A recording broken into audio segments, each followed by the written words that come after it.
Përshëndetje, bashkë me Vullnet Bullashku nga organizata KDI Transparency International Kosova po e zhvillojmë këtë diskutim mbi trajtimin e reformës në drejtësi në Kosovë në këto 4 vitet e fundit. Do të flasim për temat me rëndësi të kësaj reforme, siç janë vettingu, byroja për konfiskim të pasurisë dhe ligji për Këshillin Prokurorial. KDI si organizatë vazhdimisht avokon për përmirësimin e politikave publike në rritjen e transparencës, llogaridhënies dhe integritetit të institucioneve në Republikën e Kosovës. Vullnet, shumë faleminderit që erdhe dhe kënaqësi me bisedu me ty për një temë me cila ka qenë shumë aktuale, sidomos në këto 4 vjet e fundit. Ju falenderit ju për ftesën dhe për mundësinë. Në këto 4 vjet, domethënë, tema e reformës në drejtësi për një është përmend në edicionet lajmeve ministria tepërshëm, po kisha dashur fillimisht një koment përmbledhës. Qysh e kishe komentu shkurtimisht komplet reformën drejtësi që është synuar me u bë edhe sa është arrit me u realizu në praktik? Në fakt është shumë e vërtet.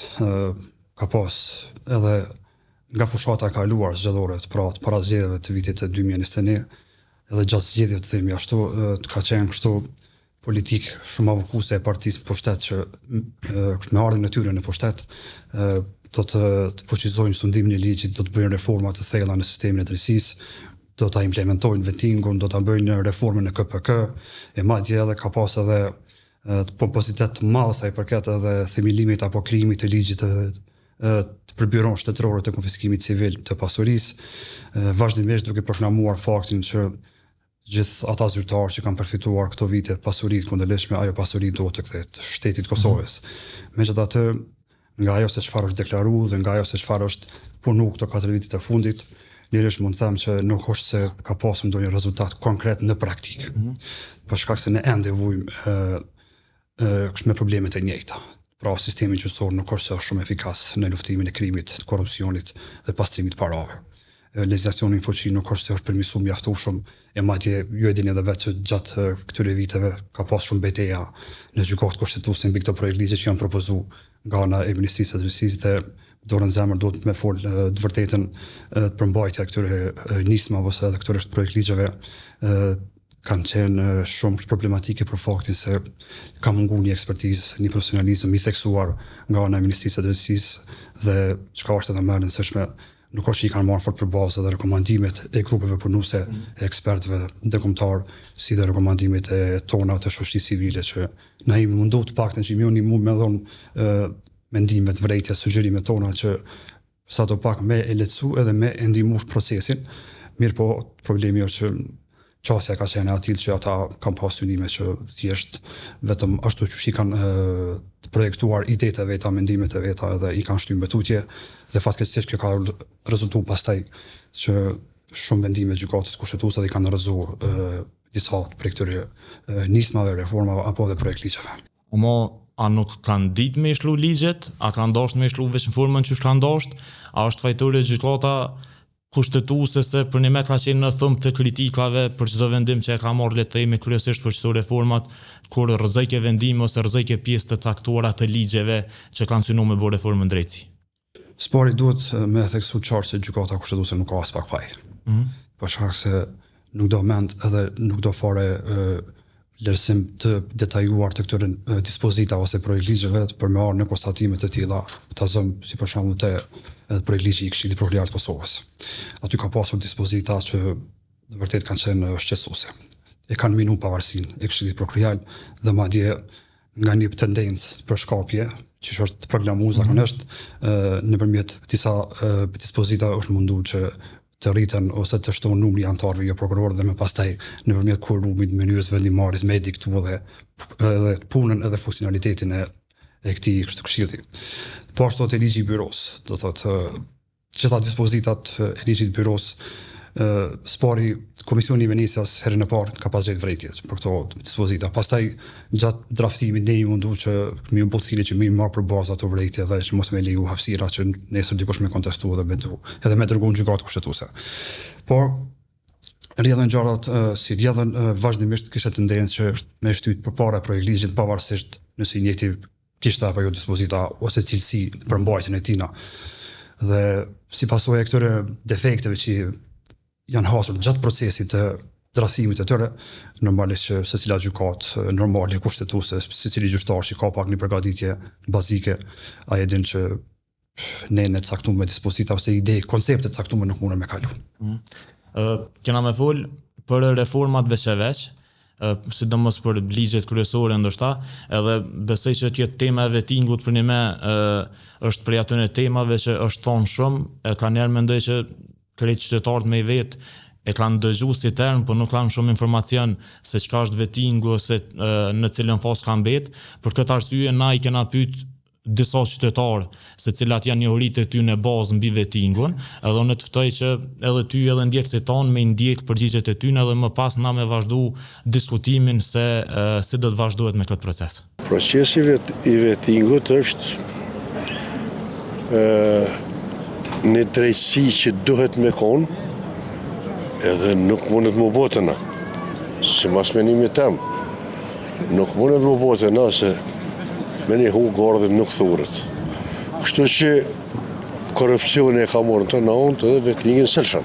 Vettingu është një ilustrim, kisha me thënë, i aspektit financiar, që zakonisht personat publik, ata që mbajnë përgjegjësi publike, sidomos ata që janë të përgjegjësisë politike, do duhej me ju nënshtru vettingut në çdo shtet normal, dhe unë po nisem prej një praktike në Maqedoninë e Veriut, me që atje punoj edhe pjesën më të madhe të kohës e kaloj atje, ajo që po si me thënë trumpetohet për shumë kohë të gjatë vettingu ndaj gjithë ish funksionarëve dhe funksionarëve aktual, që do duhet me ndodhë dhe natyrisht për qytetarët është siguri dhe besim. Besoj që e njëjta duhet të ndodhë edhe në Kosovë dhe në vendet të tjera të Ballkanit. Vettingu është mirë, ndoshta më bon, për arsye se qëllimi është që në sistemin e drejtësisë që populli më tepërmit ka besim me qenë njerëz, pa korruptuar, me qenë njerëz të ndershëm, me qenë njerëz pa një të kaluame, me qenë njerëz shumë profesionalistë. Gjithë gjyqtarët, për shembull, po në rend parë do duhej të gjithë prokurorët dhe të gjithë gjyqtarët, që cilët edhe gjykojnë rastet, edhe akuzojnë personat, të gjithë ata do duhet të nënshtrohen vettingu për të pa edhe të kaluarën e tyre, edhe profesionalizmin e tyre, sepse për fat keq sot kemi pas gjyqtarë meni ose nuk e kanë as tepër dijen, që janë shumë, ose nuk e kanë as tepër për shembull eksperiencën. Domethënë vullnet qytetarët kur i pyet për vettingun t'japin komente të përgjithshme, po më është më na kallëzu në terma krejt thjesht se çka është vettingu spori, domethënë cili është qëllimi dhe çka nënkupton vettingu, se dim që u bë edhe në vendet e rajonit, mirë po ka një mundjesë të informatave kryesore se çka i bën vettingu. Në fakt, krejt ideja e vettingut ka qenë që nga fillimi kështu si nisme, si ide, si iniciativë, që të bëhet një farlloj verifikimi dhe vlerësimi jo vetëm i integritetit të gjyqtarëve dhe prokurorëve në Republikën e Kosovës, por edhe i performancës së tyre. Pra, vettingu si koncept është një mekanizëm që me përkthy në terma të thjesht i fut në testim ose i fut në vlerësim gjithë gjyqtarët dhe prokurorët dhe krerët e sistemit të drejtësisë në Republikën e Kosovës. Dhe si ide, unë mendoj që ka qenë shumë e nevojshme që në Republikën e Kosovës një herë e mirë të përfundohet si proces. Megjithatë gjatë fazave të draftimit të këtyre nismave, sepse ideja ka qenë që të bëhet me ndryshime kushtetuese fillimisht, ju e dini që ka pas edhe vlerësim të Komisionit të Venecias dhe Komisioni i Venecias na ka sugjeruar që mund bëhet duke marrë modelet më të mira të Bashkimit Evropian, të standardeve dhe praktikave më të mira. Fatkeqësia më e madhe e këtij procesi është që na si Kosovë kemi dështuar që me e bind Komisionin Evropian që ky proces duhet bëhet edhe për vlerësimin e performancës së gjyqtarëve e prokurorëve. Pse? Sepse kur i çon opinionet e veta komisioni, thotë që Kosova nuk po arrin me e dokumentuar ose me dëshmuar se nuk është çaq shumë korrupsioni endemik nëpër institucionet e gjykatave e prokurorive, saqë me fillu vettingun e thellë sikurse që ka fillu në Shqipëri, apo Moldavi, apo edhe në Bullgari. Dhe komisioni thotë që ne shohim që këtë problematika që kanë sa i përket menaxhimit të sistemit gjyqësor. Pra sa i përket është krerëve të sistemit gjyqësor dhe integritetit të tyre. Dhe këtë fushën e integritetit e ka matur vetëm në një segment, por shumë në verifikimin e pasurisë. Pra nëse këta krerët e sistemit gjyqësor, që përfshin anëtarët e KGK-s dhe KPK-s, kryetarët e gjykatave dhe prokurorive, duhet jenë këta subjektin i verifikimit të kontrollit, nëse të themi ashtu kanë integritet, mos gjatë ushtrimit të mandatit kanë përfituar pasuri të palishme. Integriteti u specifiku domethënë veç të çështja e pasurisë. Integriteti nëse e merr edhe shikon edhe amendamentin kushtetuese, por edhe kështu si ide, si koncept edhe mendimet dhe vlerësimet e Komisionit të Venecias, e shes që është korrektu ose është ngushtu në atë aspektin që të kontrollohet dhe të verifikohen këta krerët e sistemit të drejtësisë nëse kryekëput kanë apo jo pasuri të pajustifikueshme dhe me disa elemente të tjera që përfshin nëse kanë qenë merret të dënuar për të nivel penale ose nëse kanë ndonjë shkelje disiplinore, por nuk përfshihet vlerësimi i performancës. E unë besoj që na si Kosovë nuk vujna ndoshta shumë për integritet sa vujna nga mungesa e profesionalizmit. A ka faj edhe këtu Venecia, sikur të gjykata kushtetuesa, kena faj edhe këtu kanë pa institucionet të Kosovës? Ka faj këtu Venecia as pak. Faj kemi ne që kemi ditë me bind Komisionin e Venecias që vettingu duhet fillojë nga poshtë. Pra, unë mendoj që duhet fillojë nga bashkëpunëtorët profesional, nga zyrtarët ligjor, tek gjyqtarët, tek prokurorët, tek tani më shku tek sistemi lart. Por dhe ideja që të shkoj edhe nga lart, pra nga krerët e sistemit, nuk do duhej që të përfundonte këto. Pra që në një proces të përkohshëm të verifikimit, të pastrohen këto figurat e krerëve të sistemit gjyqësor dhe prokurorial dhe më pastaj eventualisht nëse këta emërohen ose del dikush që është pa integritet, mos avencuaj person me dikon tjetër dhe me mbet çështja atë. Pra s'ka qenë si ide koncepti i vettingut nuk ka qenë që bëhet pastrimi i figurave të disa zyrtarëve që në numër janë dikon shumë pak, po dikon 20 apo 30 zyrtarë të krejt Kosovën. E na i kemi rreth gati 200 prokurorë e më shumë se 300 apo 400 gjyqtarë në Kosovë të niveleve të gjitha llojeve të Kosovës. Aty ka pastaj nevojë që me hi të themi ashtu vlerësim të performancës për secilin. Dhe shtrohet pyetja pse. Gjithë ato lanë korrupsioni që kemi pasur në Kosovë. Rastet e mëdha që janë përfol shumë në media. Tash nuk po i flas me emra, por që ta zëm rastin Pronto, rastin Veteran, rastin Stenda, rastin Hidrocentralet. Tash fundi patëm rastin e 53 milionshit, të thotë. I keni pasur gjitha vendimet e gjykatave janë kon ose liruse ose ka pas vendime të gjykatave që janë parashkruar land dhe janë zvarrit procesi gjyqësore me ka 7, 8 apo 10 vite.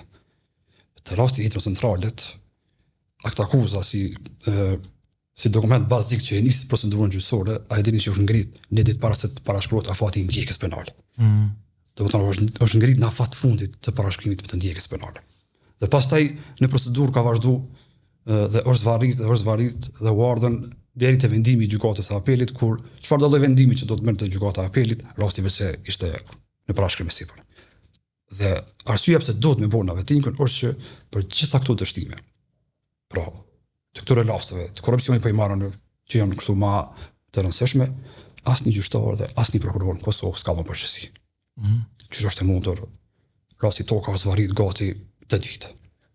Dhe tek si vjet ka pas vendim të shkallës së parë. Që është e mundur askush mos e marr përgjegjësi, do të thonë që është zvarrit për fajte gjyqtarit apo prokurorit. Diku një vjet rasti toka nuk ka pas seancë të caktuar. Do të thonë ndrimi shpesh i anëtarëve të trupit gjykatës, edhe shkarton vonesa, mi po përgjegjësia mungon. Llogaritja mungon dhe për këtë arsye ky koncept duhet të bëhet në Kosovë, mi po jo vetëm sa i përket integritetit dhe kështu krerëve të sistemit të drejtësisë. Ai çfarë do të më pyetën është që në Kosovë është synuar u bë me ndryshime të kushtetutës. Domethënë edhe të e ditë sistemin politik të na është pothuajse pamundën që pa e pas listën serbe aty me bë votat për vetting. Domethënë po ajo çfarë do të më pyet fillimisht para se me kalu te kjo, çka përmbajnë këto amendamentet dhe ndryshimet që janë planifikuar në fakt të kushtetutës për me realizu vettingun në formën se çysh ka synuar lëvizjave të vendosur. Domethënë pavarësisht që e the edhe ti është vetëm për udhëhecjen e sistemit drejtësisë, jo edhe për krejt gjyqtarët dhe prokurorët. Për me sharu më thjesht për opinionin publik, këto ndryshime kushtetuese i përmbajnë 3 amendamente ashtu kryesore. Pra, në 2 amendamentet e para është propozuar plotësimi dhe ndryshimi i kushtetutës për ta zgjeruar bazën e shkarkimit të gjyqtarëve dhe prokurorëve në Kosovë. Kurse amandamenti i tretë është kryekput që e përfshin kontrollin e integritetit për krerët të sistemit të drejtësisë në Republikën e Kosovës. Dhe po flasim për kontrollin e integritetit. Këto amandamente parashikojnë themelimin e një autoriteti të kontrollit të integritetit. Ky autoritet do të ketë për mandat që për 2 vite ose s'paku edhe për 3 vite, sa ty thotë që në rast se ka nevojë mund të shtohet mandati edhe për 1 vit, të bëj verifikimin dhe kontrollin e integritetit për kryetarët e gjykatave, për kryeprokurorët dhe anëtarët e Këshillit Gjyqësor dhe Prokurorit të Republikës së Kosovës. Pra është verifikim i përkohshëm. Mandati i këtij autoriteti është i përcaktuar sipas amendamenteve që do të jetë së paku për 2 vite plus 1, nëse eventualisht mund të arrihet përfundohet procedura. Këto amendamente parashikojnë që procedurën e përzgjedhjes së këtyre anëtarëve të këtij autoriteti e fillon presidenti i Kosovës. Pra, ju ka bardh një kompetencë presidencës që ajo të fillojë procedurat për përzgjedhjen e anëtarëve të autoritetit që do ta bëjnë vlerësimin e integritetit të krerëve të sistemit gjyqësor. Pastaj parashikojnë edhe themelimi i disa paneleve. Pra, do të jenë dikun nëse nuk gaboj 5 panele, të cilat 3 panele do të jenë për anëtarët e Këshillit Gjyqësor dhe kryetarët e gjykatave dhe 2 panele për anëtarët e KPK-s dhe për këta shefat e prokurorisë në Kosovë. Edhe procedura e emërimit të këtyre do thotë përcaktohet sipas ligjit që do të miratohet pas hyrjes fuqishme të këtyre amendamenteve. Pastaj edhe gjitha procedurat e kontrollit, e verifikimit dhe kriteret se si do t'i nënshtrohen, amendamentet kanë theksuar që do të rregullohen sipas ligjit që do të hyjnë fuqishme pas kalimit të tyre në gjykatën kushtetuese. Si amendamentet kanë kaluar në gjykatë kushtetuese, në parim do thotë edhe pse ka pas disa përkufizime aty në gjykata që ka thonë që është mirë në të ardhmen kur ta bëni ligjin. Ka qenë nuk ka Kur ta bëni ligjin ka thonë që doni me i sharrum më mirë, brenda për ligjin, mi garantum disa të drejta. Qoftë të drejtës në ankesë, qoftë të rishikimit e disa procedura se si fillohet dhe se si administrohet, por si proces kështu edhe në Komision Venecias, edhe në gjykatë kushtetuese në parim kanë kaluar. Domethënë, amendamentet nuk janë vlerësuar që shkelin të drejtat e njeriut apo nuk janë përputhshmëri me Kushtetutën e Republikës së Kosovës. Domethënë, qysh e sheh faktin që premtimi ka qenë me u bë për komplet sistemin dhe ka përfundu të mbet një veteng që ka me rrok, le të themi këtë gjuhën e popullit, veç ata që janë në udhëheqje, domethënë ai bën në një mënyrë që realisht ai premtimi tepër i zëshëm që është dhënë nuk është synuar me u çu deri në fund. Nuk është synuar me u çu deri në fund, edhe çka është edhe më shqetësuese fakti. Nuk dihet kur kanë me hyrë në fuqi këto amendamente, kur kanë me kalu sepse këto e pa disponimin politik tas që janë lodh, kuptimi është të bukfal me diskutuar me listën serbe dhe me i bind ata që me votuar amendamentet. Përbërja këtyre anëtarëve të KGK-s dhe KPK-s është afër skadimit. Apo tani ku problemi tash këtu? Që këtë ideja që se reforma është boshit për çeta që janë sot anëtarë të KPK-s shembull, se ka pas shumë avokime, shumë shtytje nga ana e partisë në pushtet që këta që sot janë të udhëheqës të KPK-n ose edhe KGK-n duhet patjetër që gjatë mandatit të tyre më janë nështruar verifikimin dhe kontrollit të integritetit. Me po mandati i shumicës së tyre ka me skadu maksimum deri vitin 2026. Maksimum është. Dhe çfarë sensi do të kenë ky kontroll i integritetit për të ardhmen kur kjo përbërje që është përfol shumë për ta, edhe është thonë gjithçka për ta, sidomos për Këshillin e Prokurorit të Kosovës, shumica e anëtarëve do ta përfundojnë mandatin në fund këtij viti.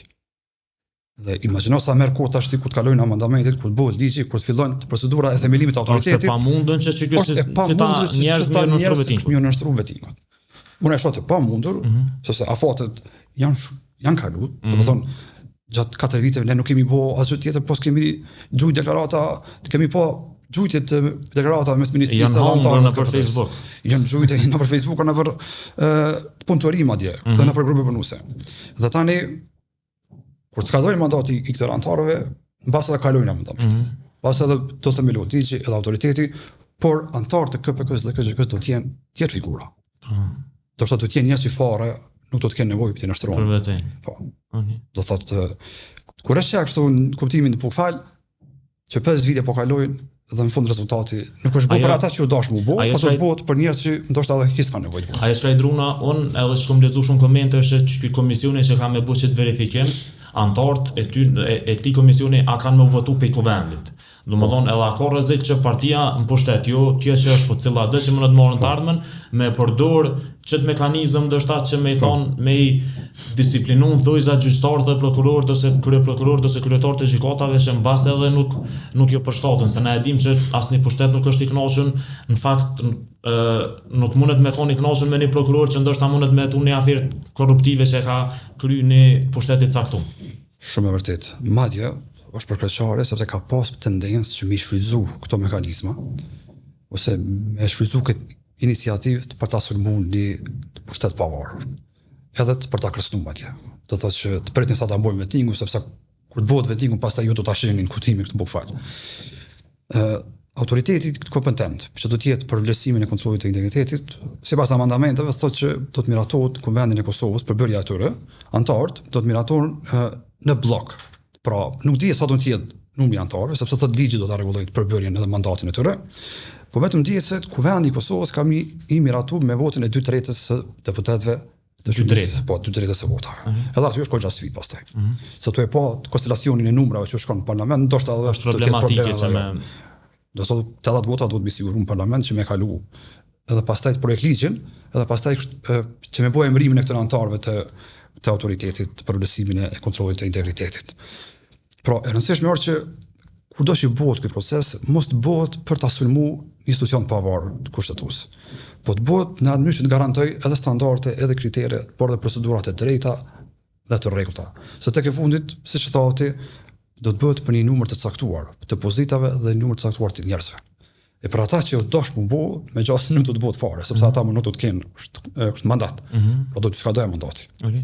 Kështu që për ata të tjerë që do të vinë, qoftë në KBK, qoftë në Këshillin Gjyqësor të Kosovës, është mirë që ky proces të garantoj standarde të mira, të procedurat të drejta, që mos me sulmu, se mos me ataku një figurë të ndonjë antarit KPK-s apo të antarit KGK-s, sepse nuk i shkon për shtati, të partisë poshtet, ose të partive të tjera që mund të vinë poshtet. Nëse nuk i ndaj detaj që e ke harruar, po du pyetjen e hundit për vetën më ta bëvesh, to e po edhe procesin zgjedhor që shkoi, to e ditë se çysh munden me qenë ulse në kuvendë, to e ditë sa e shtirë ka me qenë që me u votu çdo ndryshime kushtetuese në secilin variant, ai bën që vetingu me një mënyrë ka me mbet në sirtart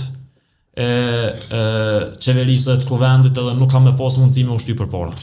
E para do të pas të konsensus gjerë. Edhe në legislaturën e ardhshme. Kushdo që e bën qeverinë, unë mendoj që hapin e parë që duhet të bëj, është që është me u kthy kuvendit, edhe deputetëve dhe me gjithë një gjuhë të bashkët, edhe me partitë e komuniteteve jo shumicë. Këtë rast listën serbe, sepse nevojitën spaku 4 vota të tyre ose 5 vota të listës serbe. Tani ata i kanë sigurisht 9 ulse, dhe 10 tjera janë të pakicave jo shumicë. I bën që të paktën edhe një 3 do të m'ia u bind 3 ose 4 lista serbe do të m'ia u bind që m'ia votu këto amendamente. Mi po lista serbe, unë kujtohet një herë e kanë pas një qendrim ata kanë thonë që duhet kujdesemi na që kryetarët e gjykatave serbe. Sepse në veri janë kryetari i gjykatës dhe kryeprokurorët atje janë serb. Dhe ata kanë pasur rezerva sa i përket aspektit që ato të nështron ata apo jo të procesit të vendimit. Ata normalisht nuk pajtohen që ata më nështru. Madje edhe Komisioni i Venecijës na ka pas sugjeruar që të keni kujdes sepse ju e keni një marrëveshje të drejtësisë. Të nështruar në Bruksel që ata kanë pak një falloj çësje të pak më ndryshe për ta. Edhe për këtë arsye, sipas sojë e politikave të gabuar me qeverisë tonë dhe neve na kanë largu shumica e gjyqtarëve atje dhe prokurorëve atje. Për shkak të probleme të tjera, po ata kështu në mënyrë demonstrative janë tërheq. Imagjino nesër ato ta pranojnë ata vetë në shtrimin e procesit vettingut. Dhe të i po këto sfida, unë e shoh goxha sfiduese. E shoh goxha që më thonë zvaritje, vonesa dhe ka me pas edhe probleme me mbind, s'po e listën serbe, dhe i dytë ndoshta edhe ndonjë parti në Kosovë këtu që mi i siguru dhe i garantua të votat. Vullnet, kjo pjesa e vettingut normalisht lidhet edhe me sistemin prokurorial, domethënë se prokuroria ka qenë prej institucioneve që le të themi krahas me mediat e kanë bu këtë betejën e kanë pas betejën e parë me pushtetin, edhe përveç vettingut, në fakt kjo qeveri ka pas inicu edhe reformën në Këshillin Prokurorial, ndryshimin e strukturës, numrave brenda Këshillit Prokurorial.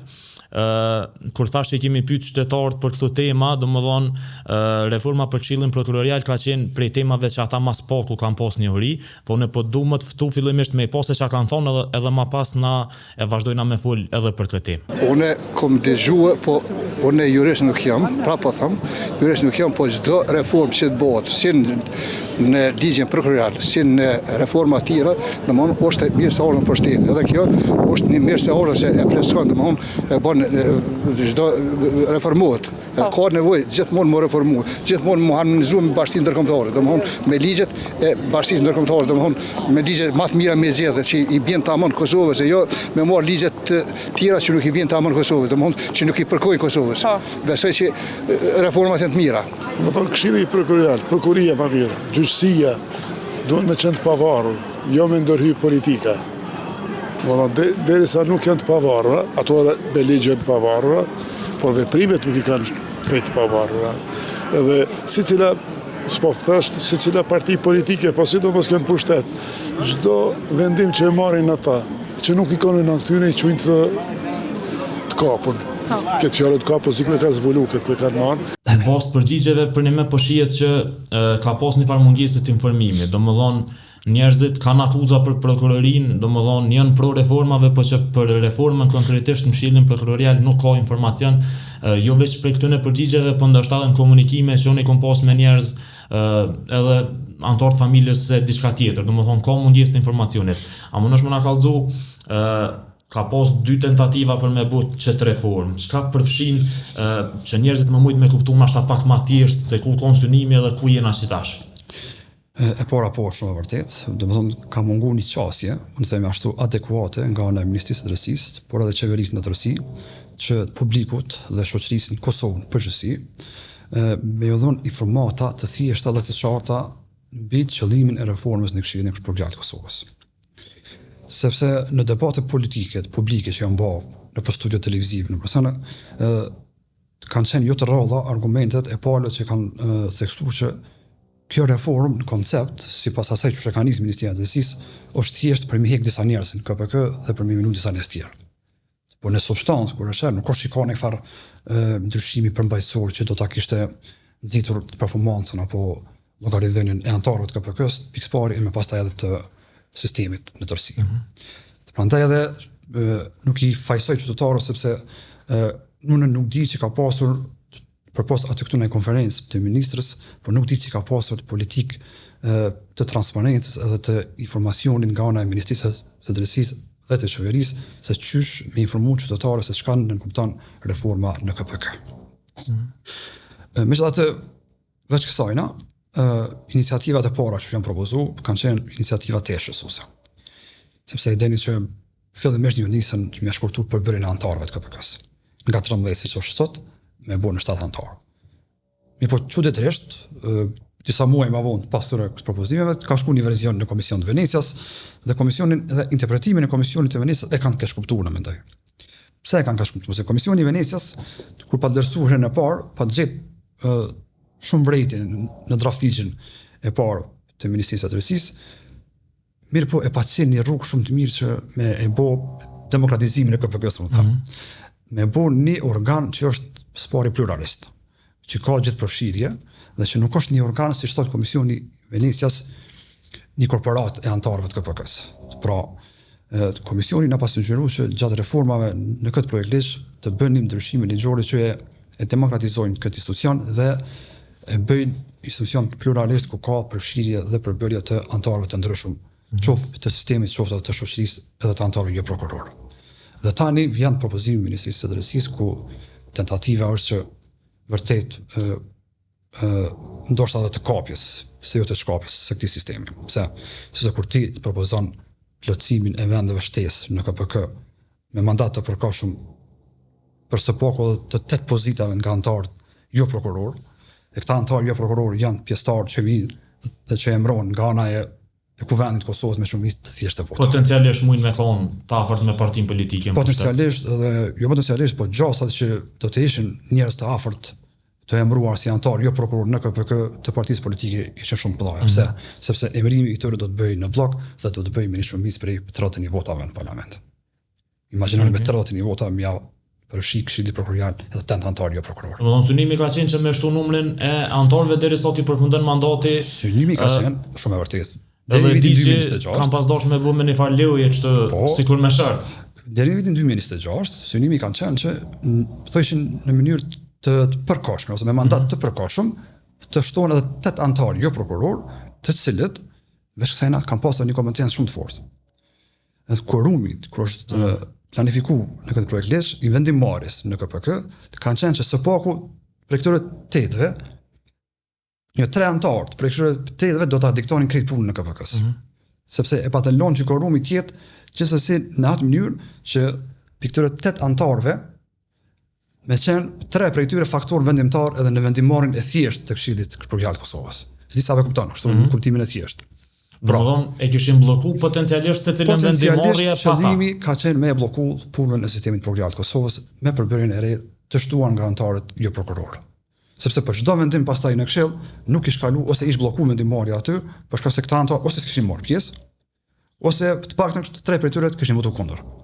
Dhe e kishin sabotuar çdo vendimmarrje të Këshillit Prokurorial. Dhe ky ka qenë për draft ligjeve që kanë nxitur shumë reagim publik. Madje edhe ne si shoqëri civile kemi kundërshtuar më të madhe. E ka kundërshtuar sistemi, por edhe zyra e Bashkimit Evropian ka pasur do vrekje shumë të mëdha. Duke i bërë thirrje që të rishikohet dhe të mos tentohet që të vë një farë lloj ndikimi i antarëve jo prokuror në Këshillin Prokurorial, sepse i bie sigurisht ndikim politik më sa. Ndikim politik i bie. Sepse edhe Komisioni i Venecia në opinionin e dytë por edhe gjykata kushtetuese në gjykimin e saj e thotë qartë. Thotë nga tendencat për ta minimizuar ndikimin e sistemit prokurorial e antarëve prokurorë në Këshill, pra mos më koni Këshill veç antarëve të prokurorisë, me ndryshimet e reja ligjore ka tendencë dhe ka qëllime që tash të shtohen ndikimi politik, sepse një përbërje e zgjeruar me gjithsej 21 antar pastaj më të Këshillit, në 14 edhe 8 diku 21 apo vjen. Me gjithsej 21 antar Këshilli dikun 8 apo 9, 10 antar do të ishin nga antar jo prokuror. Antar që i miraton dhe i sjell aty kuvendi i Kosovës. Me shumicë të thjeshtë të vota. Por njerëz që praktikisht do të ishin njerëz të përzgjedhur politikisht. Sepse pastaj ato procedurat e përzgjedhjes e konkursit ato pastaj ishin shkulat. Ti bën që partia me në mënyrë që është shumë me ligjin tani edhe në Këshill Prokurorial. Ka pas të brenda këtij draft ligji ka pas edhe propozimin që avokati i popullit me propozu përzgjedhjen e antarëve jo prokuror. Të shoqërisë civile. Se ligji aktual që është në fuqi e parashikon që përbërja e antarëve jo prokuror të jetë në numër prej 3. Një vjen nga shoqëria civile, që e propozon shoqëria civile, një që propozon fakulteti juridik dhe një të preudhës së avokatëve. Këta e patën heq një propozim që vjen nga uta avokatëve, e patën lësh propozimin që antar jo prokuror nga rrobat e shoqërisë civile me saktu zyra avokatit të popullit. Dhe përfshirja direkte e avokatit të popullit në spaku në procedurën e propozimit të antarëve jo prokuror. Dhe shumë mirë që kjo nuk kaloi në gjykatë kushtetuese. Dhe gjykata e ravizoi kështu e sqaroi në mënyrë shumë mirë që ka pas tendencë të politizimit dhe përfshirjes edhe të organeve të tjera kushtetuese brenda punës së KPK-s. Sepse thotë gjykata kushtetuese, avokati i popullit në asnjë dispozitë të ligjit për avokatin e popullit, por rast kushtetues nuk i takon kompetenca për me propozuar antar në një organ tjetër kushtetues. Imagjino një organ kushtetues me propozuar antar të tjerë në një organ tjetër, dhe s'ka pas hiç sens. Dhe vërejtja tjetër që ka pas gjykata ka qenë edhe që kjo të përbërja e KPK-s edhe të quorumi. Aty është një vlerësim shumë të korrekt kur thuhet që ka synim ose nëse jesin në fuqi këto dispozita, antarët jo prokuror do ta pengonin dhe do të jenë faktor vendimtar në punën dhe funksionimin e KPK-s. Domethënë kishte probleme që po i thu që i keni thonë edhe ju si shoqëri civile i ka konstatuar gjykata kushtetuese, po mas kësaj u bën një ligj tjetër. Domethënë sa i ka marrë parasysh vërejtjet e gjykatës kushtetuese Ministria dhe Qeveria në këtë ligjin e dytë, i cili apet është në gjykatë kushtetuese. Kjo saga e dërgimit e këtij ligji në gjykatë kushtetuese po përfundon. Pasi erxoi gjykata herën e parë këtë projekt ligj, Ministria e Drejtësisë u mbledh në urgjentë kështu, ata e proceduan rishikimin e projekt ligjit. Dorën zemra do të më thonë që Për mendimin tim, herën e dytë kur është bë shikimi i projektligjit, riamendimi tim i tij është plotësuar në masë të madhe, janë adresuar, unë besoj, në masë të madhe vërejtjet e gjykatës kushtetuese.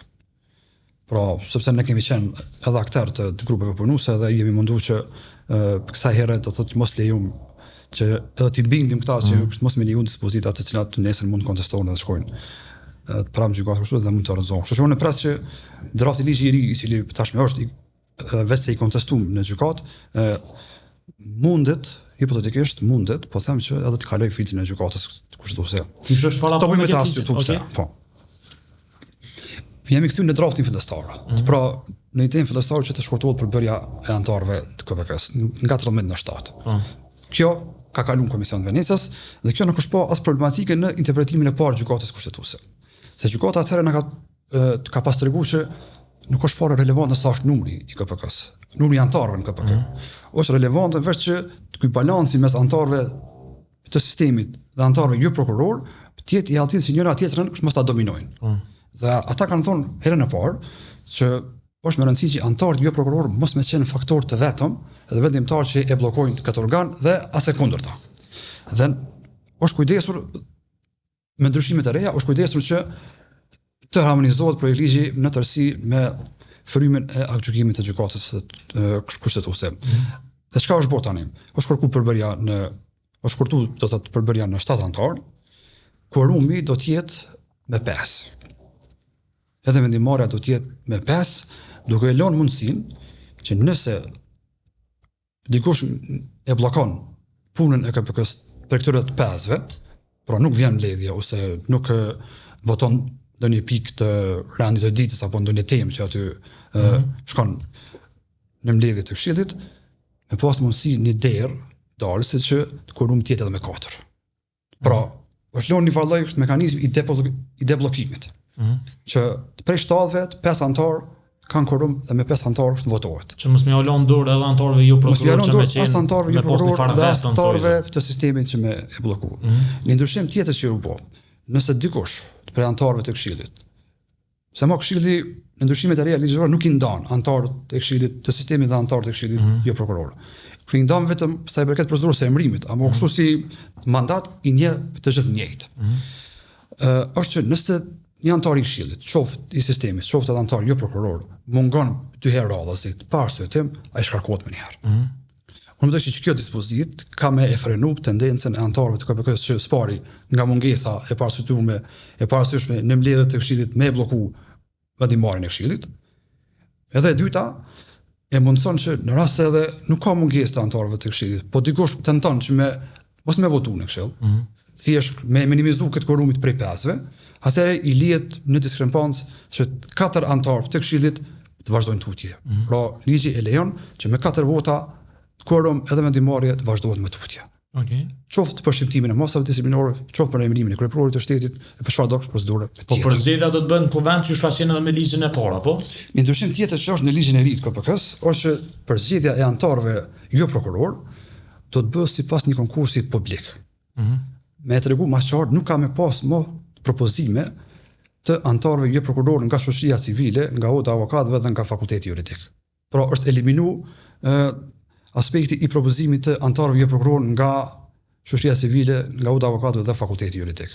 Tash janë vendosur kritere të qarta, do shpallë konkursi publik, do të jetë një përbërje e një komisioni që do të thuhet nga kryetari i kuvendit ose nga një përfaqësues i deleguar nga ana e tij, dhe kjo përbërje e këtij komisioni që do t'i zgjidh ose do t'i rekrutojë anëtarët jo prokuror, është e ngjashme sigurisht se përbërja e komisionit që i zgjidh gjyqtarët e gjykatës së kushtetuese në Republikën e Kosovës. Pra, do thotë është marrë modeli i ngjashëm që i zgjedhin gjyqtarët e gjykatës së kushtetuese, edhe me zgjedh edhe anëtarët jo prokuror. Pra, nuk ka më propozime të shoqërisë civile të Odës së Avokatëve dhe të Fakultetit Juridik, po është konkursi publik. Janë kriteret e listuara sipas konkursit dhe kush do të plotëson ato kritere i hyngarës krijohet një komision kuvend, komisioni rekomandon për seancë, komisioni e ka të përbërën që tregova sigurisht që kemi të përzgjedhjes së anëtarëve të gjykatës kushtetuese dhe ky komision për më tepër ka më dërguar kuvendit për secilën pozitë jo më shumë se 5 persona. Pra, 3 pozita janë të anëtarëve jo prokuror, minimum 15 persona kanë me shku për votim në parlament dhe do të përzgjedh ai që i merr votat më shumë. Do thotë unë mendoj që është bo shumë më mirë se sa që ka qenë të kaluar dhe unë besoj që kjo përzgjedhje në këtë mënyrë do ta bëj të them ashtu edhe funksionimin, edhe vendimarrjen, por edhe heqjen e dyshimeve që ka me pas ndikim politik apo edhe ndikim partijak. Po, ti beson që në këtë format ka shumë gjasë që gjykata kushtetuese potencialisht mundet me ia dhënë farë drite gjelbë kështu ligjit. Nuk e paragjykoj vendimin e gjykatës, sepse tek e fundit ata janë nëngjyshtarë dhe ata mund të kenë vlerësime këtë të tjera, por besoj që në parim, kështu siç është ridraftuar dhe siç është përmirësuar ky projekt ligj, unë nuk e shoh të dyshim ndonjë dispozitë ligjore e cila do të mund të keq interpretojë ose do të mund ta sabotante ose ta diktonte punën e KPK-s. Por megjithatë gjykata është ajo që e vlerëson përfundimisht. Kjo pastaj mundet me konë dhe ndërën në qeverisë tre, cila do të krijohet, se sa ka interesim që me shtypër në gjykatë nesër ndoshta kalon po një qeveri e re nuk i pëlqen do me ndryshu krejt. Dhe do me bëu draftëri. Ato nuk mund ta parashikojmë se si do të sillet në të ardhmen, por ky vericion në mas të madhe unë mendoj që i ka adresuar edhe vërejtjet e Komisionit të Venecias edhe gjykimin e fundit të gjykatës, duke mos përjashtuar që aty këtu ndoshta ndonjë dispozit ose ndonjë terminologji ose ndonjë fjalë ose fjalish mund të jetë problematike, po jo me rrezu në tërësi projekt ligjit. Nuk ka arsye. Okej. Nëse nuk jeni ndaj detaj që ndoshta potencialisht ka shumë më naik, unë kisha vazhduar këtë bisedë me atë temën më të nxehtë të në pakos po e shuin thojza të ligjeve që kanë synuar me bërë reformën drejtësie dhe që është byroja e konfiskimit të pasurisë, sepse kur përmendën porët, edhe korrupsioni edhe hajnia, po duket që edhe interesimi i qytetarëve, i publikut është tepër më i madh. Kur i kemi pyet qytetarët për byroën, domethënë paktën për dallim prej dy temave tjera janë kon pak më të informuar për këtë temë, po sërish domethënë thelsi është vull te vjedhja e porëve të popullit. Domethënë duket që kjo narrativa që sidomos pushteti e ka pas është ngulit kështu në veshjen e njerëzve, mirë po duhet bashkë me ndjet fillimisht përgjigjet që kena pas shumë halet me i morse për këto dy temat e para dhe më pas na kena me vazhdu bisedën bashkë. Konfiskimin e pasurisë, vallai që ky ligj është i mirë atin, po se shumë po bojnë dallavere, po bojnë krimi ekonomike po bojnë. Ata që kanë po bojnë edhe më mirë. Çdo ligj normal që është deri tak pa byro hiç, ka leju me amor pasurinë ai që ka kriju në të jashtëshme. Problemi është që kjo byro apo bëhet me amor pasurinë e pastaj ai mengohet me pasru veten apo me agjet faqe që është fajtor dhe me amor pasurinë. A i dini që nëse bëhet byroja për konfiskimin e pasurisë dhe pasuritë konfiskohen, ata për zyrtar nuk arrestohen? Nuk kam qartë. Që është nuk arrestohen? Nuk arrestohen, nuk i nënshtrohen mas anaj procesë tjera. Nuk e di. Mendoj që ka ligje të mjaftueshme për konfiskim pasurisë nëse punon gjykata që duhet. Prandaj ajo po më duket, s'pako unë po shoh çashtu që është si me marr pasurinë e pastaj ai me ngajt me arsyetu pasurinë. Po mërmendja ajo është për ata njerëz që kanë marrë në mënyrë palishme diçka, që kanë marrë pasurinë në mënyrë palishme, aty ne duhet më konfiskuar e pasuri. Se është e padrejtë me marrë pasurinë e popullit në përgjithësi, për shkakun siç e morën edhe tash, ajo do pa marrë parasysh është funksionar, kush është, aty ne do të më marr patjetër atë. Byroja për konfiskimin e pasurisë ajo është me i mbledh porët e hojnëve të hajnisë krejt, e porët e korruptume, e porët e paligjshme. Që edhe kjo problem është dhe së nëbohet hiç. Atëherë vullnet, qytetarët duket që për një me mbështesin konfiskimin e pasurisë, por nuk ja kanë shumë idenë se çka nënkupton. Domethënë, na mujtë me ndjek një qytetar tha që në fakt me të habitun kur e pyetëm a e din që ative që merret pasuria dikujt, po nuk arrestohet për policisë. Domethënë thjesht ka një farë mundjese të një informimi më të plotë, edhe pyetjen e parë po duhet ta bëj për njerëzit me kallëzu në gjuhën më thjesht dallimin mes konfiskimit civil, domethënë çka nënkupton, edhe çysh është synuar me u trajtu në kodër byros që është synuar me u realizu prej pushtetit. Po, si koncept është shumë i ri në Kosovë, por edhe në Ballkan unë besoj. Nuk është që është ndëgjuar shumë në kalumen edhe kështu për konfiskimin e pasurisë në procedurë civile. Në gjithë në kalumen kemi dëgjuar qysh konfiskimi ose sekuestrimi i pasurisë është bërë në procedurë penale nga ana e policisë, prokurisë e gjykatës, me vendim gjyqësor. Me një propozim të ri që ka bërë, do thotë Ministria e Drejtësisë, do thotë ka dhënë idenë që të themelon një mekanizëm i ri Kosovë për verifikimin, kontrollin dhe konfiskimin e pasurisë së fituar në mënyrë të jashtëligjshme nga zyrtarët publik prej vitit 2008 e tutje. Pra, për ligji thot nga viti 2008 e tutje kushdo që ka mbajtur në funksion publik është kandidat potencial për mju hetu verifiku pasuria e tij. Se ka ardhur deri ky propozim. Unë mendoj që si iniciativë është për të përshëndetur, kështu sepse ndoshta kem nevojë që ta kemi edhe një mekanizëm shtesë të konfiskimit të pasurisë së fituar në mënyrë të palegjshme. Dhe kjo ka ardhur si pasojë që konfiskimi penal në Kosovë ka dështu. Pra, policia, prokuria, gjykata në për procese penale, kur kanë akuzuar dikant për pasrim parave, për krim të organizuar, për korrupsion ose edhe për vepra të tjera, të lëmime të tjera penale, ka dështu shpesh herë me e parashtruar madje edhe propozimin për konfiskim, por deri vonë, deri vitin 2019, a e dini që ka pas shumë pak këtë propozime të prokurorit në Kosovë që në raste të caktuara me propozu edhe të konfiskimin. Dhe kjo ka ndodhur për shkak të anomalive ligjore që kemi pas, sepse në kaluar s'ka qenë edhe obligative. Në kodet paraprakët procedurës penale, nëse nuk gaboj, nuk ka qenë as obligative që një prokuror apo dhe gjyqtari vetë sipas detyrës zyrtare me e konfisku të pronën ose të pasurinë e fituar nga vepra penale. Pra dikush me e thjeshtësuar për qytetarët, ka kryer një vepër të vjedhjes, ka vjedhur disa sende me një dyqan ose me një shitore, kur zihet prej policisë, prej prokurorisë, shkon në gjykim, dënohet me burg, po nuk ja morrin sanet që ka vjedhur. Po s'ka marrë sanet që ka vjedhur. Domethënë, dhe kjo ka ardhur si pasojë që në shumë raste, sidomos për rastet e korrupsionit, pothuajse në shumicën e këtyre rasteve, 90% të rastet të mëdha të korrupsionit ka munguar propozimi i prokurorisë për konfiskim të mjeteve, të aseteve ose edhe për rikthim të mjeteve apo të sendeve të personat që ju kanë vjedhur, ose edhe në këtë rast të rastet e korrupsionit të buxhetit të shtetit, për kthimin e mjeteve në buxhetin e shtetit. Dhe për shkak të kësaj anomalie, sepse na kemi diskrepancë mes sekuestrimit të pasurisë në Kosovë dhe konfiskimit.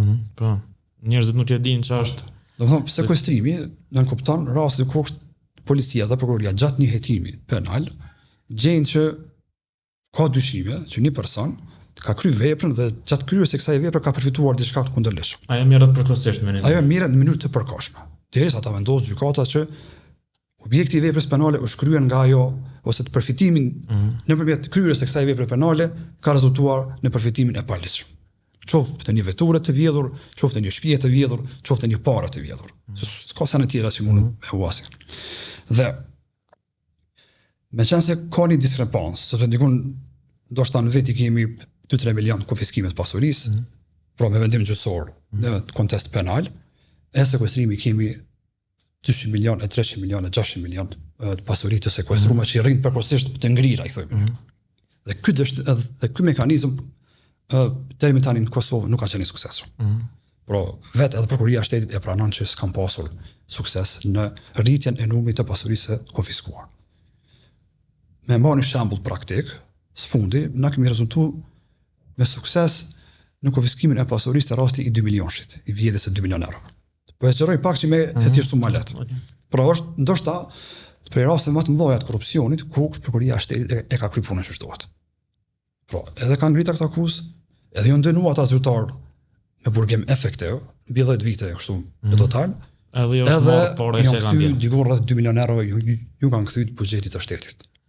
Gjatë këtij procesi të hetimit, mbi 50 llogaritë bankare të kompanive të ndryshme të biznesit në Kosovë, jashtë Kosovës janë kon të ngrime. Ku janë shpërndarë këto parë? Ku janë shpërndarë këto 2 milionë euro. Do thonë, ka arrit policia dhe prokuroria që me i kap mirë ku janë shku parat, i kanë blloku dhe në fund të procesit madje njëri prej tyre edhe e patpranon fajsin dhe në fund të procesit këta janë dënuar dhe janë kthy parat. Shumica e parave të vjedhura. E tashti. Meqense e kemi këtë themi ashtu dështim të konfiskimit penal, atëherë është pa nevojshme që të themelohet një mekanizëm i ri siç është konfiskimi civil. Dhe për m'ia shpjeguar qytetarëve, konfiskimi civil është ky. Kur një zyrtar publik në Kosovë, thasëm se ligji thot nga viti 2008 e tutje, ka qenë ministër, deputet apo gjyqtar apo funksionar i lartë në Kosovë, ka përfituar gjatë ushtrimit të mandatit të tij, ka pas diskrepancë të pasurisë me pagën që e ka. Ligji e vendos një prag. Thot, kushdo që mbi 25.000 euro ka diskrepancë të hyrave dhe të pasurisë që ka, atëherë është subjekt i verifikimit. Është fjala për qytetar publik. Mirë po, të përmethjeshtësuar para qytetarëve është që në konfiskimin civil të mirët pasuria nëse vërtetohet që është e kundërlishme, por nuk shkon në burg. Në kontest civil, qytetarët publik, politikanë që kanë qenë në pushtet në Kosovë, mund mendojnë që ndonjë pasuri ju mirët. Por nëse vërtetohet që është fituar gjatë ushtrimit të mandatit të tyre, si zyrtar, dhe ju kthehet ajo pasuri shtetit. Mirë po, nuk shkon në përgjegjësi penale, nuk dënohet ai me burg. Potencialisht, ai ka mundësi që e kthen një banesë apo një kerr apo një diçka që e ka fituar si zyrtar publik, që vërtetohet që e ka fituar të kundërlishëm. Mirë po, ai kështu përgjegjësi penale, personale ai nuk mban. Dhe kjo, domethënë, është dallimi mes konfiskimit penal dhe konfiskimit civil. Përderisa në konfiskimin penal edhe shkon në burg. Këto nuk shumë. Edhe dënohesh me burgim efektiv, edhe të mirët pasuria, pra jetë me ka krejta zero kështu, në konfiskimin civil nuk dënohesh me burgim, por mund me të marrë një pasuri. Ju shka qenë me ligjin e parë, e planifikuar me bëj konfiskim. Kush e kish bëu? Cili komision që ishin zgjedhur që ata anëtarë, domethënë, tani mundna me folë pak për vërejtjen që ka zgjedhur Kota Kushtetuese. E tash ti, projekt ligji ka parashikuar që kjo biro të jetë një mekanizëm që do të themelohet nga ana e Parlamentit të Republikës së Kosovës. Byroja shtetërore për konfiskimin civil të pasurisë së fituar në mënyrë të kundërlishme. Dhe byroja do ta ketë një njësi, të themi ashtu, ku do të udhëhiqen nga drejtori i saj. Dhe drejtori i saj do të zgjidhet nga Kuvendi i Kosovës me shumicë të thjeshtë të votave dhe do të ketë mandat për 5 vite. Çka ka për mandat kjo biro, për kompetencë, është që nga viti 2008, pra siç e thash edhe një herë, të bëj verifikimin, hetimin dhe kontrollin e pasurisë ndaj gjithë zyrtarëve publik që kanë pasur dhe ushtruar pozitë publike në Republikën e Kosovës. E rëndësishme është që ky projekt ligj parashikon që bara e provës në këtë mekanizëm do të i takoj subjektit që i nështrohet këtij vlerësimi. Domethënë i bën potencialisht një ministri. Potencialisht një ministri, një deputeti, një gjyqtari, apo edhe një sekretari të ministrisë, apo edhe një zyrtar i lartë të shtetit. Projekti ligji është ideu në atë koncept që në procedurën e konfiskimit civil mjafton që byroja, autoriteti i byros, pra drejtori, të ketë dyshim të caktuar që një pasuri e një politikani ose një zyrtar i lartë të shtetit është fituar në një periudhë të caktuar me sa ai ka qenë në pushtet dhe pastaj i thot atij ti do shme marrë me ma dëshmuan se a e ke fituar në mënyrë të lishme apo të palishme. Pra, se për thjeshtoj kështu në esencë, kuptimi i kësaj byroje është, të më thonë, që persona që kanë më nështru këtij kontrolli të verifikimit, ata e kanë barën e provës që me e vërtetuar që pasurinë e kanë të lishme apo këtë rast të palishme. Procedurat janë kështu. Byroja i zhvillon hetimet. Po, shembull, nis hetimin ndaj një zyrtari publik që ka qenë në pushtet nga viti 2008 dhe i kërkohet atij që për një kategori të pasurisë së tij ta dëshmojë që e ka të fituar në mënyrë të kundërlishme. Dhe ai këto dëshmi duhet me i paraqitet me prova, qoftë me kontrata notariale, nëse ka bler banesë, qoftë me kontrata të shitblerjes së ndonjë sendi ose qoftë nëse ka marrë ose ka fituar diçka në lotaria apo diçka tjetër, ai duhet me dëshmu këto krejt që i ka fituar në mënyrë të lishme të para të byros. Dhe nëse zyrtarët e byros me urdhër të drejtorit të byros verifikojnë që ky zyrtar i shtetit pasurinë që e ka fituar në mënyrë të palishme, sepse është diskrepancë e madhe që personi në fjalë ka pasuri më shumë se sa që ka të hyra, atëherë rasti i bartë gjykatës. Ligji thotë që do të jetë një divizion i konfiskimit civil brenda gjykatës themelore të Prishtinës.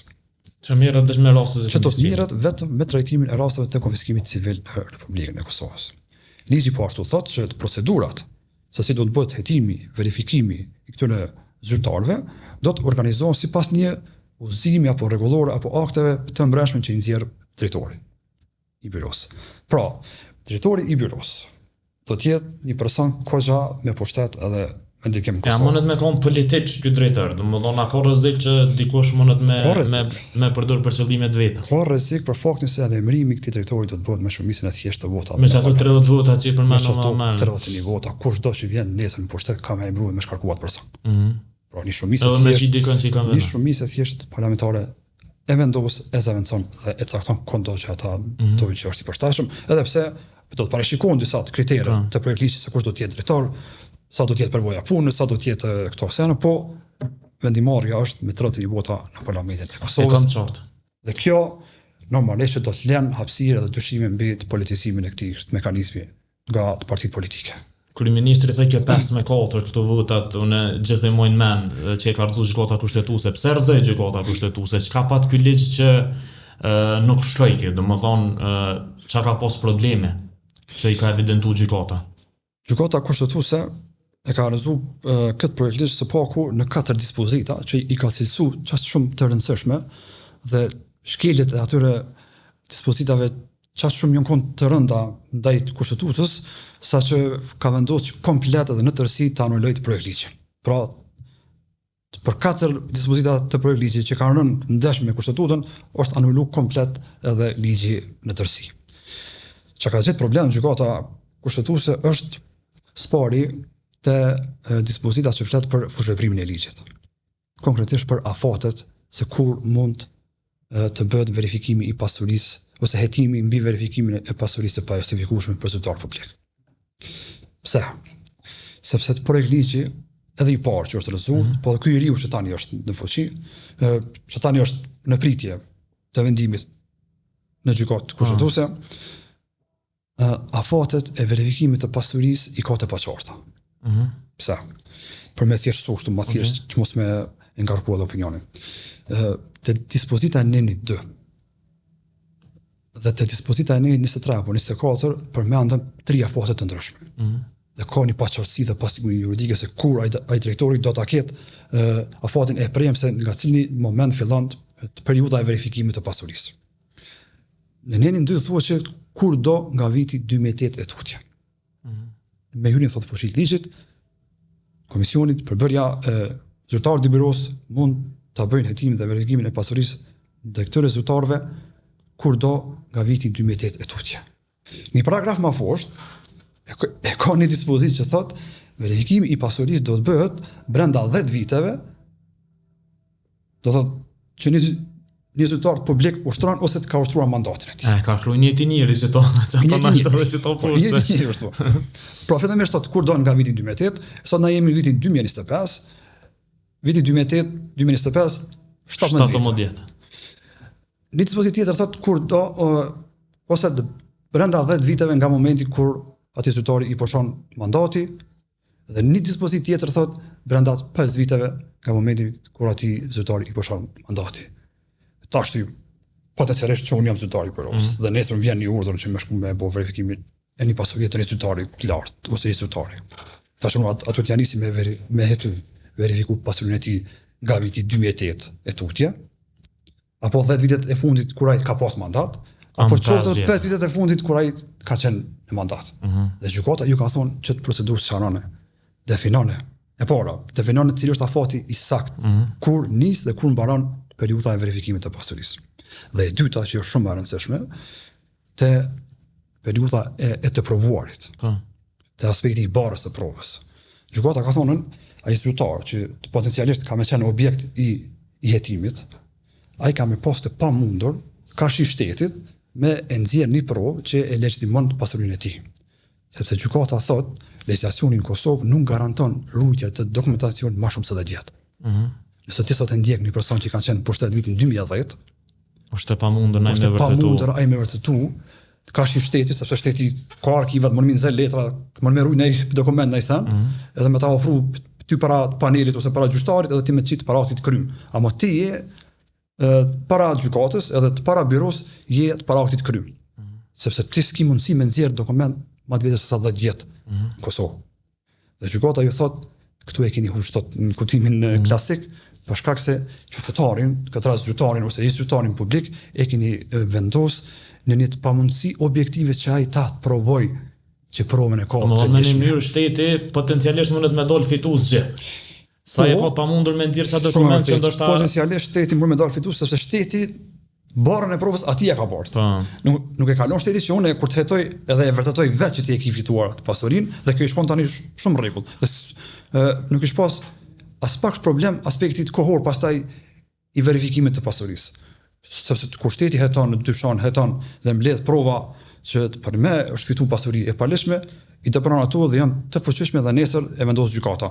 Mirë po kur ti ja ke lënë zyrtarit publik që ai me e dëshmu vetë që provën e ka të lishme, kënej afati i mbledhjes së dokumentacionit, i doganës, i trustit, i ATK-s nuk lejon që ti me nxjerr dokumentacion më shumë se dhe gjatë, atëherë e ke vendosur për të njëjtin paraktit të kryer. A janë marrë parasysh që to tash me këtë ligjin që është në gjykatë kushtetuese? Janë marrë parasysh shumë pak elemente. Se kanë thënë shpejt si tinza. Po du më nalë edhe një element tjetër me tregu se të kërkon të problemi që gjykata ka rrëzuar dhe për një aspekt tjetër. Përbërja e komisionit që ka pas me mbikëqyr byron ka qenë e përbërë prej antarëve të Gjykatës Supreme, zyrës kombëtare të auditimit dhe avokatit popullit. Dhe gjykata ju ka thonë që gjyqtari i Gjykatës Supreme, zëvendësi i zyrës kombëtare ose ai drejtori i zyrës kombëtare të auditimit dhe zëvendësi i avokatit popullit janë në papajtueshmëri të funksionit ata. Ata s'mund njëkohësisht edhe me qenë gjyqtari i Supremit edhe me qenë mbikëqyrësi një mekanizmi si byroja. Do të thonë, nuk mundet ai edhe gjyqtar edhe me mbajt pozitën e kontrolluesit e mbikëqyrësit të byros. Dhe gjykata këtu i ka qenë drejtë dhe i ka thonë që duhet me hek komplet dispozitën që kjo përbërje e këtij komisioni të jetë e përfshim nga gjyqtarët, nga zyra kombëtare e auditimit dhe nga zyra e avokatit popullit. Veç që ky argument është më parasysh. Në për ligjëri që ka shku shpejt. Dhe jo edhe këto dy të parat lidhur me çështja e barës së provës, që ta përmenda më herët, dhe çështja e periudhës së verifikimit të afatit janë haloçështë. Janë ende çasti njëjta janë dispozitat që kanë vënë herën e parë, dhe unë besoj nëse vlerësimi i gjykatës është i njëjtë sikurse çu ka qenë në vendimin e parë, unë besoj që prap njëjtë rrezikon që të shpallet. Po ta e kanë bërë domethënë veç me urdhëzutje apet, domethënë se ty kur të gjykatë kushtetuese institucioni më i lartë që do të gabim të merr edhe në rreq. Domethënë po nuk e çon të njëjtën sa atëri bën që nuk e ki qëllimin me bë byron, po thjesht po dhan me bën një farë sensacioni kështu publik. E kanë procedurë shpejt në qeveri, të pasardhëzimit të gjykatës kushtetuese, e kanë mbajtur të mbyllur procesin. Nuk kemi qenë më të ftuar. S'ka pas as kustime të publika. Nuk kemi ditë ç'është është procedura dhe ç'është riamandamentu të projekt ligji dhe ç'ka është hek, ç'ka është shi ose ç'ka jo. Tek kur është shku për miratim kuvend, e kemi kuptuar në esencë se ç'ka kanë përfshi. E kemi kuptuar edhe ju e dini që ky projekt ligj është miratuar në procedurë të përshpejtuar në Parlamentin e Kosovës. Do thonë ka qenë afati i pak para zgjedhjeve është kryer. Do të thonë se ai efekti që të hyjmë në zgjedhje me një tek që e kena miratuar ligjin e Beros dhe me dal nesër në zgjedhje me thonë që na e bënon të Beron, po këta po na sulmojnë në gjykatë. Është kushtetuese pa e kthyer mirë, ai kanë propozë apo jo vërtetë të gjykatës. Për çfarë arsye kanë poshtë, mendoj.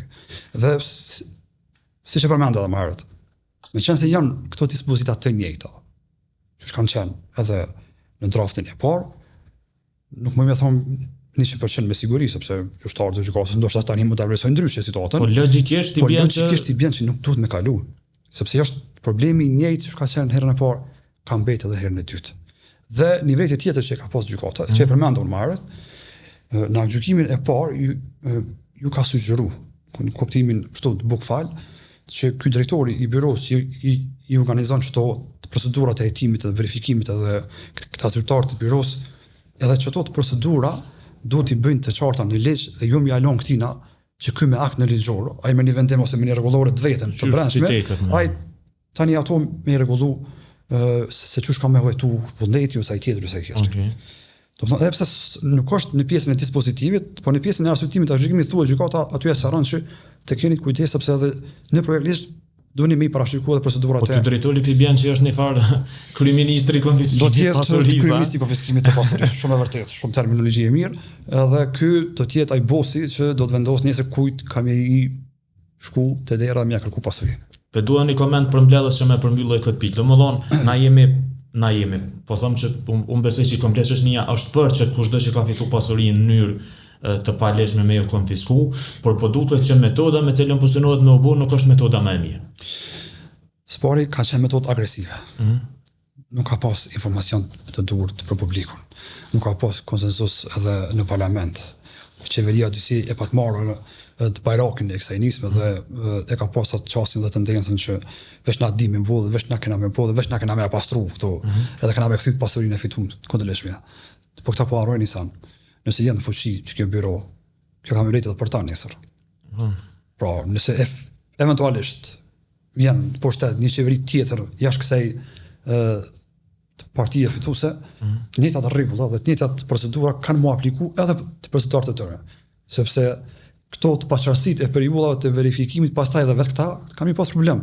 Kur të vjen nesër dikush tjetër mi hetu këta. Do thotë e ka edhe një logjik tjetër edhe një rrezik tjetër të këtij projekti. Meratimi i tij bëhet më shumë i thjeshtë të votave në Parlamentin e Kosovës. Dhe aty ka rreziku tjetër që e kemi pas përmendur shpesh në grupe punuese finansi KTI, ju thosha që rreziku është që sot është poshtet një parti që ka një shumicë, po ta them absolute të votave, siç i kishte këto 4 vite të fundit dhe e mban fuqi këtë projektist sa të jenë këta poshtet. Pak para se muin me shfuqizuar. Me këtu që nuk i fitojnë zgjedhjet ose i kanë kesh punë me zgjedhje. E shfuqizuar. E trotën i votat tash shfuqizon. Tani varet ajo qeveria tjetër, a do me i kthy mos do me i kthy. Po pasiguria ekziston këtë aspekt. Për ato nuk pas propozuar thënë në grupin që ndoshta edhe ky projekt duhet me hi në fitin e 80 votave në kuvend, që mos pas mundësi me ndryshu. Ose ka qenë një propozim i Jonit që le të miratohet projekti me 61 vota, po shfuqizimi i byros bëhet me 80 vota. Se ka mekanizëm në Kosovë që e lejon kështu, do thotë. Okej. Vullnet për ne me kjo shumë kënaqësi që me diskutu këto tema, të cilat nuk është që janë diskutu pak, po ndoshta qytetarët kanë pas dilema për mënyrën se çish ka me funksionu krejt kjo reformë, dhe për ne me të falenderoj shumë, edhe juve edhe KDI-n, edhe do të thotë për bashkëpunimin që me realizu biseda tilla dhe që ndoshta qytetarët besoj që ata që do ta ndjekin këtë intervistë me dalë me më shumë informacion për mënyrën se çish ka me realizu kjo reformë në përgjithësi në sistemin e drejtësisë. Shumë faleminderit. Ju falenderoj.